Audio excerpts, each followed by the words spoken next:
Nchini Kenya, uvumbuzi mpya unabadilisha jinsi wanafunzi viziwi wanavyojifunza sayansi. Katika shule moja huko Machakos, wanafunzi wanatumia mkono wa roboti unaotafsiri sauti kuwa lugha ya ishara. Walimu wanasema kutokana na dhana ngumu za masomo ya hisabati, sayansi na teknolojia, mara nyingi ni vigumu kufundisha kutokana na ukosefu wa msamiati wa lugha ya ishara.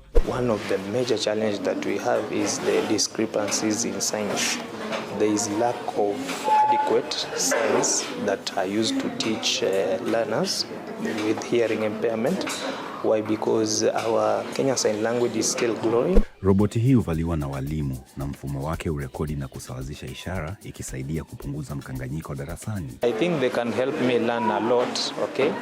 Especially I've seen that through Zoom, you can be here and somebody teaching from far using robots can be able to explain and type using the laptop, and you can be able to understand much more better. Teknolojia hii imeundwa na kampuni ya Zero Bionic ya Nairobi, ikitumia plastiki iliyosindikwa na kuchapishwa na teknolojia 3D, ikiwa na uwezo wa kutumiwa kwa umbali. So you're able to talk end to end with these individuals without necessarily having to be on site, and it's coupled with a lot of science and STEM data set. Kwa wanafunzi wengi wenye changamoto za kusikia, hii si teknolojia tu, bali ni njia mpya ya kujifunza sayansi, hisabati na teknolojia.